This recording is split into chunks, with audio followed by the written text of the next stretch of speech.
요즘같이 말도 많고 싸움도 많은 시절이 없었던 것 같습니다. 특별히 이 싸움과 논쟁은 우리가 살아가는 마을과 주변에서도 일어나지만 이 사이버 공간, SNS 상에서도 더 많이 일어나는 것을 보게 된다는 것이죠.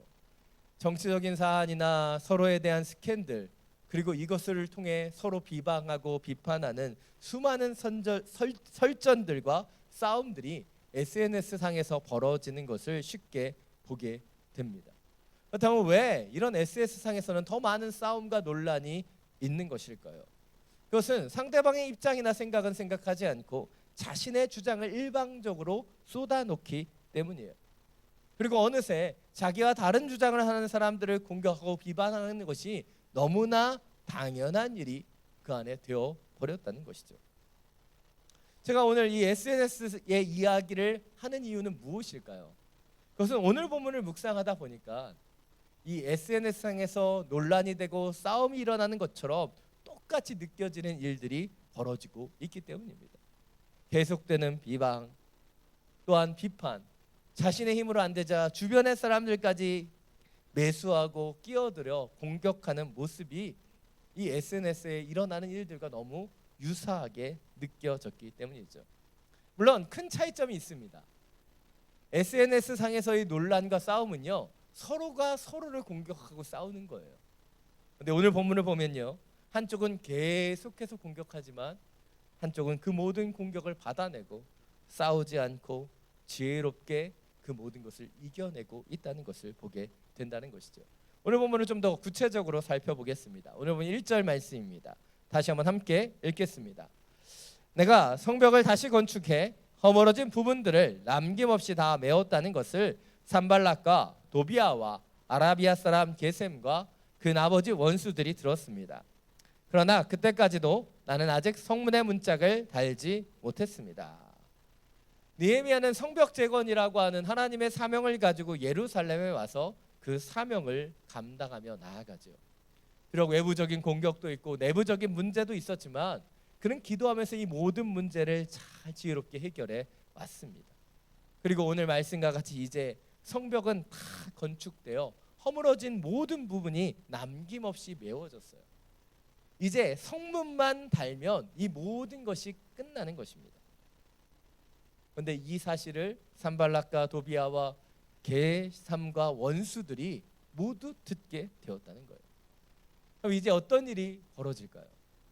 원수들의 마지막 총공격이 시작될 것이라는 것이죠.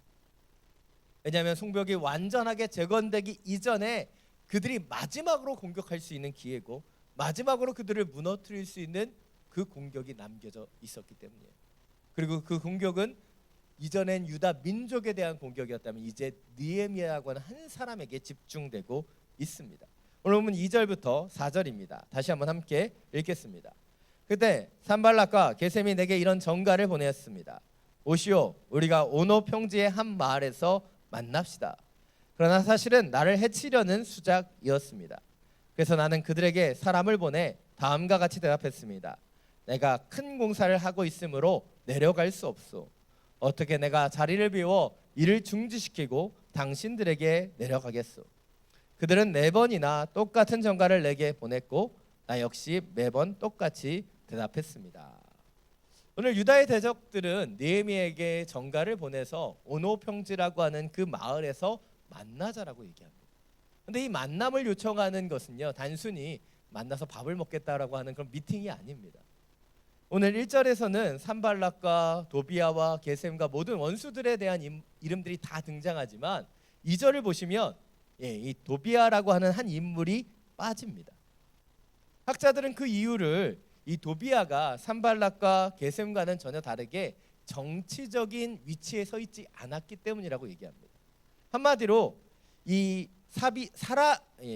사마리아의 총독인 산발락과 아라비아의 위정자인 게셈이라고 하는 그 이름을 언급하고 있는 이유, 지금 그들에게 보내는 서신이, 느헤미야에게 보낸 이 서신이 단순히 그냥 약조를 하는 것이 아닌 정치적인 회담의 형식을 갖고 있다는 것을 우리는 기억해야 한다는 것이죠. 그래서 정치적인 배경이 없는 도비아의 이름은 빼놓고 이 산발락과 게셈이 지금 느헤미야에게 이 서신을 보내는 거예요. 다시 말해서 그들은 자신이 갖고 있는 정치적인 입지를 이용해서 느헤미야를 지금 불러내고 있는 것이고, 그리고 불러내어 그를 해치려고 하는 음모를 꾸몄다는 것을 볼 수 있습니다. 나 하나님이 주시는 그 지혜로 느헤미야는 그 수작을 알아내고 그들의 악한 계획과 목적을 알지만 그는 감정을 내세우지 않죠. 그는 너무나 담백하게 그들에게 이렇게 대답합니다. 큰 공사를 하고 있으므로 내려갈 수 없소. 그럼에도 불구하고 계속해서 그들은 정치적인 회담을 4번이나 더 요구합니다. 그러나 그럼에도 불구하고 느헤미야는 분명하고 단호하게 계속해서 거절하고 있다는 것이죠. 그러자 이들은 어떠합니까? 더 악랄한 방법을 사용하기 시작하고 있어요. 오늘 본문 5절부터 7절입니다. 다시 한번 함께 읽겠습니다. 그리고 5번째도 산발랏은 자기 종의 손에 봉하지 않은 편지를 들려보냈는데 다음과 같은 내용이었습니다. 당신과 유다 사람들이 반역을 꾀하고 있고 그래서 성벽도 건축하는 것이라는 소문이 여러 나라에 돌고 있으며 게셈도 그 말이 맞다고 했소. 게다가 이 소문에 따르면 당신이 그들의 왕이 되려고 하며 심지어 예언자를 세우고 예루살렘에서 당신에 대해 유다의 왕이 있다라고 선포하려고 한다는 말을 들었소. 이제 이 소문이 왕께도 보고될 것이요. 그러니 이제 우리가 만나서 함께 의논합시다. 산발랏은 5번째로 편지를 보내고 있습니다. 그런데 이 편지는 봉하지 않은 편지라는 것이죠. 고대 근동에서는 공문서를 보낼 때 인봉해서 보냈습니다. 그것은 그 내용이 날조되는 것, 문서의 신빙성, 그리고 내용을 외부로 노출하지 않기 위해서 인봉하는 것이 당연한 것이었어요. 그런데 오늘 산발랏은 일부러 그 편지를 인봉하지 않습니다. 왜냐하면 그 안에 민감한 내용이 노출되기를 원하는 거예요. 지금 유다와 느헤미야가 반역을 꾀하고 있고 지금 그런 소문이 여기저기에 나며 게셈이라고 하는 아라비아의 지도자가 그것을 증언할 수 있다라고 하는 그 소문을 내기 위해서요. 그렇습니다. 그들은 의도적으로 지금 유다를 불안하고 동요하기 위해서 이 모든 정보를 노출시키고 있어요. 그리고 또한 뭐라고 얘기합니까? 이제 아닥사스다 왕에게도 이 소문이 보고될 것이니 이제 자신들을 만나러 와서 도움을 구하고 함께 의논하자. 이렇게 우호적인 메시지를 보내고 있다는 것이죠. 그들의 외형적인 모습은 이렇게 달콤했지만 그 내면 어떠합니까? 그 느헤미야를 죽이고 음모를 꾸미고 있는 것을 우리는 알 수 있죠. 그리고 이러한 악랄한 음모와 계략에 반응하는 느헤미야의 모습은 어떠합니까? 오늘 8절에서 느헤미야는 이렇게 대답합니다. 당신이 한 말은 모두 거짓이요. 당신이 꾸며낸 것일 뿐 실제로 그런 일은 없소. 오늘 느헤미야의 모습 가운데 우리가 주목해서 보게 되는 것 무엇이에요? 그는 전혀 요동하지 않습니다. 어떻게 보면 누명을 쓸 수 있고 음모에 당할 수도 있는데 그는 요동하지 않고 그대로 있어요. 어떻게 보면 이 음모와 계략 때문에 그는 두려워할 수도 있고 요동할 수도 있는데 그는 그러지 않습니다. 그는 자신의 결백을 주장하기 위해서 페르시아 왕궁으로 가지도 않아요. 산발랏과 도비아와 그 말을 맞추기 위해서 회담의 제안을 받아들이지도 않습니다. 그냥 이 모든 유혹들과 그 계략들을 단호하게 거절하고 그는 그가 가야 하는 그 길만을 가고 있다는 거예요. 어떻게 그렇다면 그가 이렇게 요동하지 않을 수 있었을까요? 수많은 공격과 그 위협 속에서도 그는 왜 흔들리지 않았던 것일까요? 그 이유는 9절 하반절에 나타납니다. 그러나 하나님이여 이제 제 손을 강하게 하소서. 짧은 한 구절의 기도이지만 이것이 느헤미야의 모습인 거예요. 대적들의 공격이 거세질 때마다 그가 두렵고 그리고 요동할 때마다 그는 더욱 무릎 꿇고 기도했다는 것이죠. 불안과 두려움이 그를 찾아올 때 그는 멈추어 기도한 거예요. 주여 제 손을 강하게 해주십시오. 제 마음을 붙잡아 주십시오. 그는 그렇게 기도했다는 것이죠. 자, 여러분, 대적들의 특징은 무엇입니까? 그 악한 자들의 특징은 공격하는 거예요. 제가 전에도 한번 말씀드렸지만 악한 자는 악해요. 그리고 그 악함은 결코 멈추지 않습니다. 더 악랄해지고 더 악랄해지는 거예요. 그러기에 그 믿음의 사람들이 이 악한 자와 싸우기 위해 필요한 것은 무엇이에요? 기도하는 겁니다. 기도함으로 주님을 붙잡는 거예요. 이 악한 사람들의 특징은 무엇입니까? 우리를 공격함을 통해 세상이 주는 두려움으로 우리를 함몰시키는 거예요. 그러나 오직 믿음의 사람이 요동하지 않을 수 있는 이유는 무엇이에요? 기도하기 때문이에요. 세상이 주는 두려움을 보는 것이 아닌 우리가 믿는 하나님을 바라보며 의지하며 기도하는 것이죠. 이것이 오늘 첫 번째 포인트입니다. 우리는 세상을 두려워하는 것이 아닌 하나님만을 경외하는 기도자가 되어야 하는 거예요. 시편 62편 5절부터 6절은 이렇게 고백합니다. 우리 함께 읽겠습니다. 나의 영혼아 잠잠히 하나님만 바라라. 물은 나의 소망이 그에게서 나오는도다. 오직 그만이 나의 반석이요 나의 구원이시요 나의 요새이시니 내가 흔들리지 아니하리로다. 아멘. 산 여러분, 요즘 여러분은 무엇을 바라보고 살아가고 계십니까? 여러분을 지금 두렵게 하고 있는 것은 무엇입니까? 코로나19로 인해 모든 것이 너무나 요동하고 있어요. 불확실성이 대두되고 있고 우리 가운데 불안과 염려가 들어오고 있습니다. 근데 왜 그것이 들어오는가? 우리가 여전히 세상을 바라보고 있기 때문이죠. 세상을 바라보면요 우리 가운데 두려움이 들어옵니다. 그러나 하나님을 바라보고 하나님을 경외하면요 우리 가운데 믿음이 세워지는 거예요. 이상준 목사님의 두려움 너머의 삶이라는 책을 보면 이렇게 고백합니다. 두려움은 최악의 상태를 상상하게 만들고 믿음은 최선의 상태를 상상하게 만든다.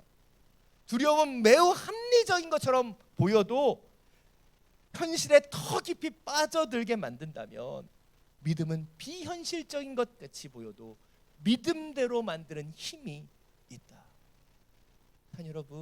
여러분 지금 두려움 가운데 서 계십니까? 아니면 믿음 가운데 서 계십니까? 시편 34편 4절은 이렇게 고백합니다.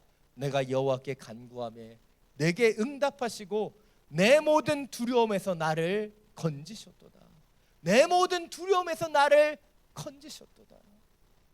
주님 우리에게 원하시는 것은 이 기도예요. 이 기도를 통해 우리를 휩싸여오는 대적의 공격들, 악한 세력들의 그 공격을 통해 우리 가운데 찾아오는 그 두려움과 불안을 이겨내는 것이죠. 저희 집 줄 때는 다른 아이들보다 더 겁이 많습니다. 그래서 저희 집에서 겁순이라고 불려요. 특별히 이 아이는 혼자 하는 걸 참 어려워합니다.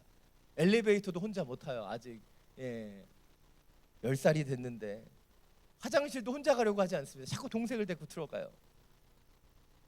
밤에도요 혼자 못 잡니다. 물론 여자아이가 둘이 있으니까 같이 자긴 하지만 그 막내가 오빠랑 잔다고 그럴 때는 꼭 엄마나 아빠가 와서 같이 자줘야 됩니다.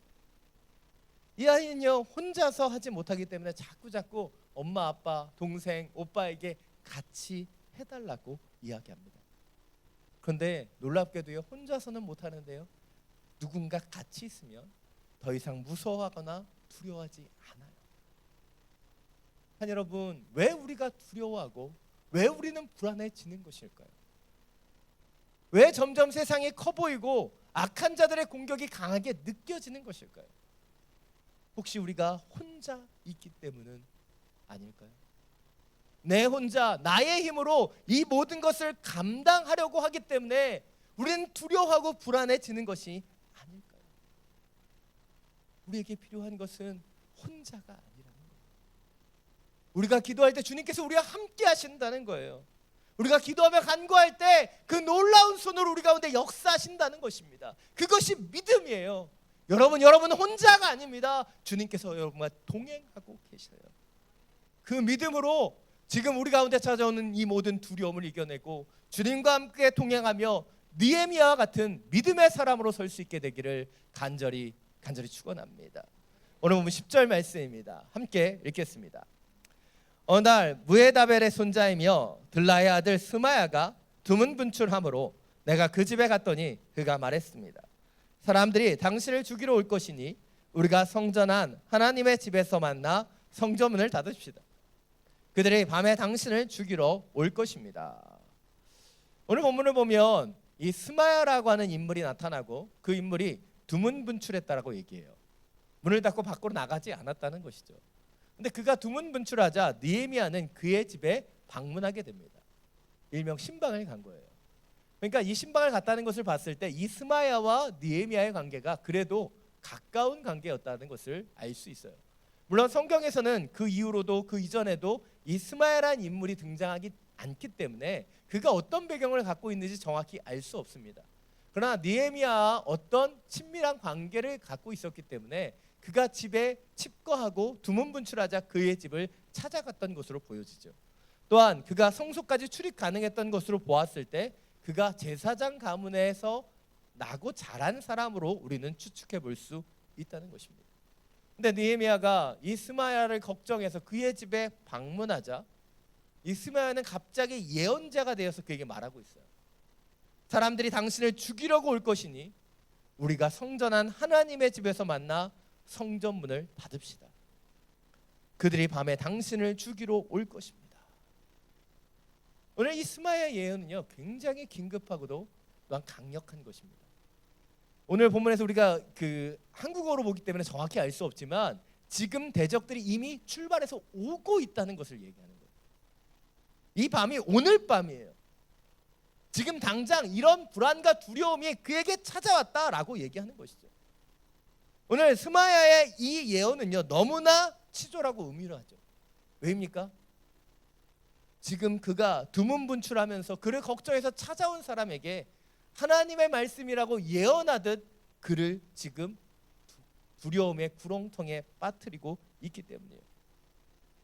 오늘 여기서 나타나는 오늘 10절에서 나타나는 성전한 하나님의 집이라고 표현되어 있는 이 표현을 히브리어 원문으로 보면 이것이 성전 안에 있는 하나님의 집인 성소라는 것을 알 수 있습니다. 모든 유대인들은요 성전 안에 들어갈 수 있습니다. 그러나 뜰까지만 들어갈 수 있고요 오직 제사장만이 성소에 들어갈 수 있는 거예요. 그런데 지금 스마야는 자신의 안전을 위해서 느헤미야에게 자객을 피하고 그의 안전을 지키기 위해서 성소로 피하자라고 예언하고 있는 거예요. 오늘 본문을 묵상하는데 이 느헤미야의 마음이 어떠했을까 생각해 보게 되었습니다. 외부로부터의 공격, 이 산발락과 도비야, 겟셈 같은 외부의 공격보다 저는 자신과 가까웠던 이 스마야의 하나님의 예언처럼 보이는 이 말이 그를 더 힘겹고 어렵게 했을 거라고 생각이 든다는 것이죠. 그런데 오늘 느헤미야는 스마야에게 말하고 있어요. 오늘 본문 11절입니다. 우리 함께 읽겠습니다. 그러나 내가 말했습니다. 나 같은 사람이 도망가야 되겠소. 나 같은 사람이 성전 안에 들어가 목숨이나 구하겠소. 나는 가지 않겠소. 지금 자객이 오고 있고 그를 살리려고 하는 사람들이 찾아오고 있다고 얘기하는데 그는 그 성소에 들어가지 않겠다고 이야기합니다. 그 이유는 크게 두 가지예요. 첫 번째는 지금 자신이 유다의 총독이기 때문에 자신이 그런 위협 때문에 도망가서는 안 된다고 생각하는 거예요. 자신의 안전보다 지도자로서의 사명을 더 중요하게 생각하는 거예요. 두 번째로 그는 자신이 제사장이 아니기 때문에 자신과 같은 존재가 그 성전에 들어갈 수 없다는 것을 분명히 기억하고 얘기하는 거예요. 지금 목숨이 걸려있고 안전이 걸려있지만 그가 더 중요하게 생각하는 것은 무엇이에요? 하나님의 계명과 하나님의 말씀이라는 것이죠. 그래서 그는 그 성소에 들어가지 않겠다라고 얘기해요. 그에게 더 중요한 것은 자신의 안전과 자신의 생명이 아니라 주님이 주신 사명과 그 말씀이었기 때문에. 그리고 11절에서 그가 이렇게 대답했을 때 오늘 보면 12절을 보십시오. 어떤 일이 일어납니까? 그 순간에 하나님이 그를 보내지 않았다는 것을 알았습니다. 여러분 이 순서를 잘 보셔야 돼요. 먼저 그는 두려움 가운데 있었고 이스마엘 예언 때문에 그는 어려웠어요. 그러나 그럼에도 불구하고 자신이 하나님께 받은 사명과 그가 하나님의 말씀을 먼저 우선순위에 내가 성소에 들어가지 않겠습니다 라고 결단했을 때 그때 하나님의 뜻이 그 안에 깨달아지기 시작했다는 거예요. 느헤미야가 먼저 하나님의 뜻대로 살기를 결단했을 때 지금 그는 스마야의 예언이 거짓이라는 것을 분별하게 되었다는 것이에요. 이것이 오늘 두 번째로 주목해 보아야 되는 포인트입니다. 우리가 하나님의 사명과 그 말씀 가운데 온전히 서면 이 땅 가운데 거짓을 분별하게 된다는 거예요. 이게 너무나 중요한 부분. 이 땅엔 너무나 많은 공격이 있어요. 이 공격의 특징은 무엇입니까? 무엇이 거짓인지, 무엇이 진실인지 알 수 없다는 거예요. 포스트 모더니즘 시대가 오고 상대주의가 들어오면서 무엇이 진리인지 우리가 분별하지 못하는 시대가 왔습니다. 그런데요, 우리가 진리에 헌신하고 진리를 따라가면 거짓이 분별된다고 오늘 우리에게 말씀해주고 계시다는 거예요. 여러분, 우리가 어두움 가운데 있으면요, 우리의 더러움을 볼 수 없습니다. 그런데 우리가 빛 가운데로 나아가 빛 가운데 서 있으면요, 우리 가운데 있는 죄악과 더러움이 보여지는 거예요. 그것이 진리 가운데 서야 되는 이유라는 것이죠. 위조 지폐를 가려내는 위패 감별사들은요, 가짜를 연구하지 않습니다. 어떤 게 가짜이고 어떤 그 술수를 쓰는지 그걸 연구하지 않아요. 그들은 진짜를 만지고 진짜에 집중해요. 그리고 그들이 진짜에 집중했을 때 그는 가짜를 보기만 해도 이게 진짜가 아니라는 것을 분별하게 되는 것이죠. 여러분, 주님 우리에게 원하시는 것은 진리 위에 서는 거예요. 세상은 자꾸자꾸 우리를 그 거짓과 또 위선과 두려움과 탐욕으로 우리를 자꾸자꾸 가두려고 합니다. 그러나 하나님은 이 모든 그 불확실과 어려움의 상황 속에서 우리가 다시 한번 진리 위에 서서 그 진리로 이 거짓을 분별하며 살기를 원하시는 것입니다. 여러분, 지금 내가 진리 위에 서 있는가? 아니면 세상 속에 여기저기 속해서 나는 지금 무엇이 진리인지 혼탁해져 있는가? 여러분의 중심을 보십시오. 그리고 내 안에 거짓을 분별할 수 있는 주님의 진리의 영이 임할 수 있도록 주님이 주시는 사명과 그 말씀 가운데 설 수 있는 우리 모두가 되기를 간절히 축원합니다. 오늘 마지막으로 15절 16절 말씀 함께 읽겠습니다. 이렇게 성벽 건축이 52일 만인 엘루월 25일에 끝났습니다. 우리 원수들이 모두 이 소식을 듣고 주변 나라들이 보고 모두 두려워하고 절망감에 휩싸였습니다. 하나님께서 하신 이름을 그들도 알게 됐습니다. 오늘 본문의 마지막 부분은 느헤미야가 모든 대적들의 공격을 이겨내고 52일 만에 성벽이 재건되었음을 말하여 주고 있고, 또 그 성벽의 재건을 본 대적들은 두려움과 절망 속에 들어갑니다. 바로 하나님께서 그 일을 행하셨음을 그들도 알게 되었기 때문이에요. 이 모든 것을 느헤미야가 한 것처럼 보이지만 그 모든 것은 하나님께서 행하셨어요. 느헤미야를 통해서 행하셨다는 것이죠. 이것이 모두 일어난 것이 바로 BC 444년으로 측정되는 해입니다. 그런데 오늘 본문을 묵상하고 준비하면서 너무나 안타까웠던 것은 이 부분이었어요. 남유다는 BC 586년에 멸망됩니다. 그리고 성벽은 140년 동안 재건되지 못했어요. 그런데 성벽이 재건되는데 여러분 52일밖에 걸리지 않았습니다. 52일밖에 걸리지 않았는데 140년 동안 성벽이 재건되지 못했던 거예요. 왜일까요? 느헤미야 같은 한 사람이 없었기 때문이죠. 여러분, 주님께서 우리에게 원하시는 것은 이 느헤미야의 심령을 갖는 거예요. 느헤미야의 마음을 갖는 겁니다. 누군가 하겠지, 누군가는 그 일을 하겠지라고 그들에게 맡겨놓는 것이 아니에요. 그러면 140년이 흘러가 버리는 거예요. 그런데 우리가 느헤미야 같은 그 한 사람이 되면 주님께서 우리를 통해서 일하시고 역사하시게 된다는 것이죠. 사회학자 알렉시스 토그빌은 이렇게 얘기합니다. 그 나라의 수준은 국민의 수준에 달려져 있다.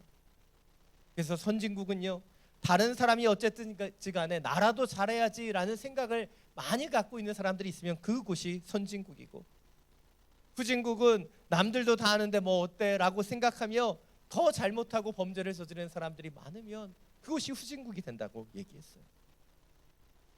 한 사람의 태도가, 한 사람의 생각이 그 나라를 결정하죠.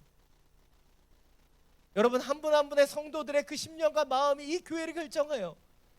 이 기독교를 결정하는 겁니다. 여러분, 주는 우리에게 느헤미야 같은 한 사람이 되기를 원하시는 거예요. 우리 그리스도인들이 세상을 보고 두려워하며 여전히 자신의 만족과 안전만을 위해 살아가는 그런 존재가 아니라 주님을 바라보는 사람, 주님께는 소망 가운데 있는 사람, 주님의 사명과 말씀을 가지고 주의 역사를 만들어가는 그 한 사람이 되기를 원하시는 거예요. 아니, 여러분, 오늘 이 예배를 통해 우리가 믿음으로 결단하기를 원합니다. 주님, 내가 주님의 말씀을 갖고 주님의 사명을 가지며 주님이 원하시는 그 한 사로 서기를 원합니다. 다른 사람이 어떠하신 간에 그건 중요하지 않습니다. 주님, 내가 주님을 바라보는 한 사람, 그 예배자로 서게 하여 주옵소서. 그렇게 기도하며 결단할 수 있는 우리 모두가 되기를 간절히 축원합니다. 시간 믿음이 없이는 이 찬양을 함께 부르고 우리 주님 앞에 기도하며 나아갈 텐데요, 이 찬양이 우리의 고백이 되기를 원하고 다시 한번 이 세상을 바라보는 것이 아닌 주님을 바라봄을 통해 주의 길을 걸어갈 수 있는 주의 예배자들이 되기를 원합니다. 함께 찬양하겠습니다.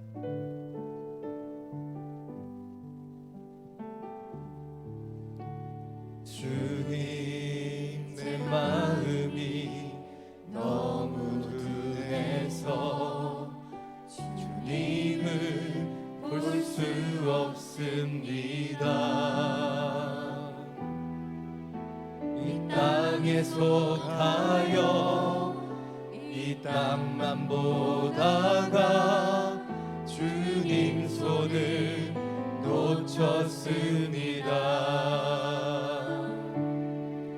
나는 나그네로 왔는데 왜 주저앉게 되었나. 나는 정직이인데 언제부터 내 삶의 주인이 되어버렸나. 믿음이 없이는 기쁘시게 못하나니 고된 수고도 다 헛될 뿐이라. 믿음이 없어서 무너진 삶의 모든 자리에 다시 주님을 기다립니다. 주님, 제 마음이 너무 둔해서, 주님, 제 마음이 너무 둔해서 주님을 볼 수 없습니다. 이 땅에 속하여 이 땅만 보다가 주님 손을 놓쳤습니다. 나는 나그네로 왔는데 왜 주저앉게 되었나. 나는 정직이인데 언제부터 내 삶의 주인이 되어버렸나.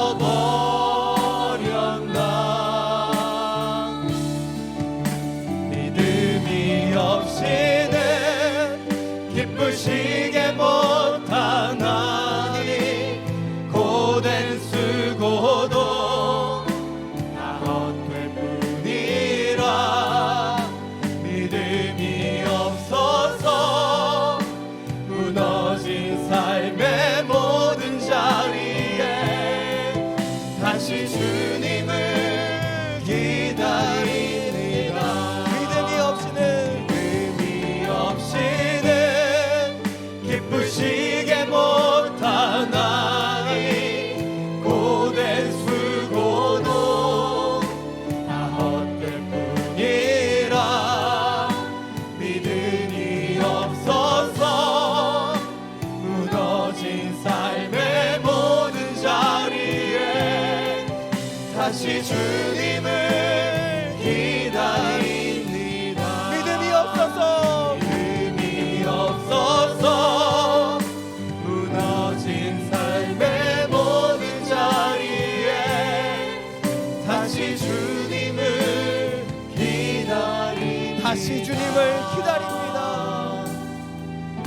다시 주님을 기다립니다.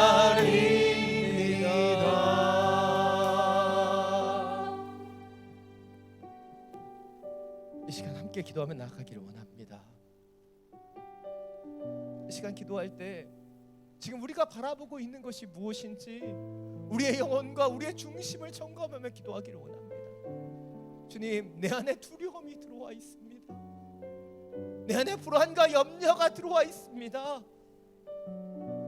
자꾸 내 안에 죄악을 생각하고 염려하고 걱정하는 것이 습관처럼 되어버렸습니다.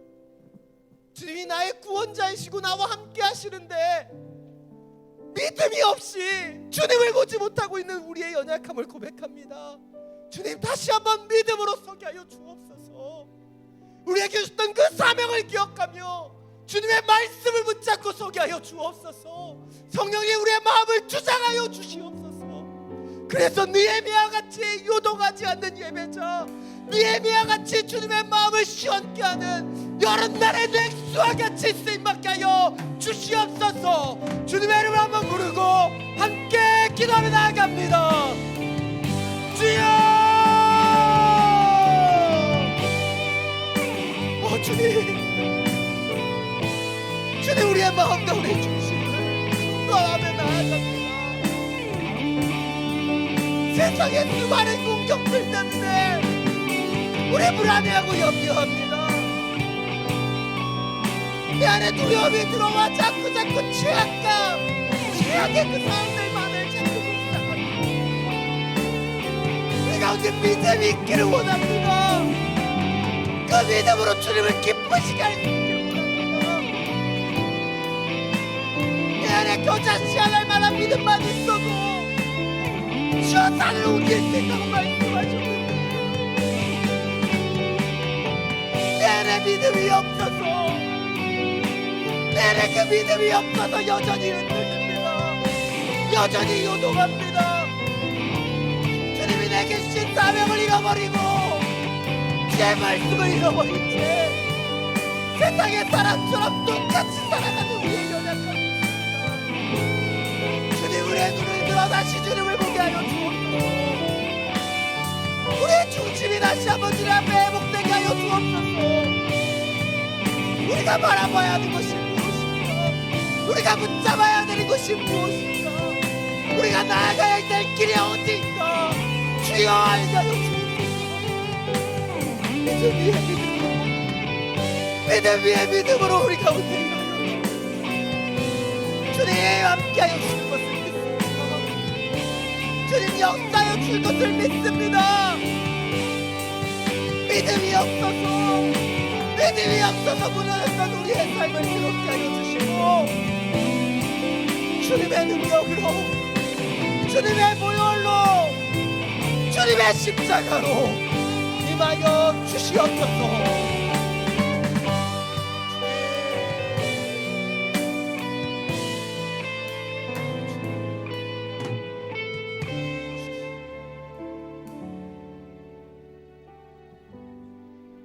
사랑이 많으신 주님,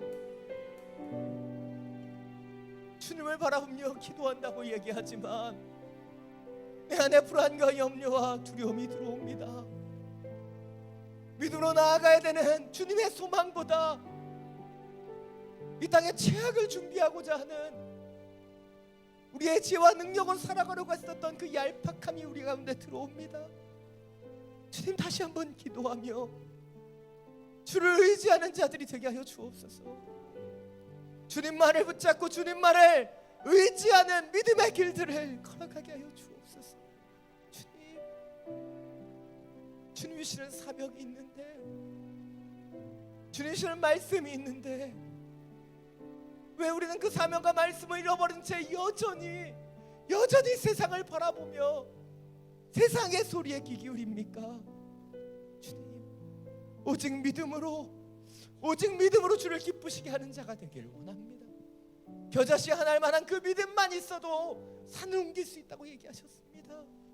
그 믿음으로 서게 하여 주시고 주님, 느헤미야 같은 한 사람이 되어 51일밖에 걸리지 않는 그 성벽 건축을 40년이나 기다리게 하는 그런 우리를 범하지 않도록 역사하여 주옵소서. 주님, 우리를 사용하여 주옵소서. 주님, 내가 여기 있습니다. 나를 받아 주시옵소서. 우리 주 예수 그리스도의 이름으로 기도드립니다.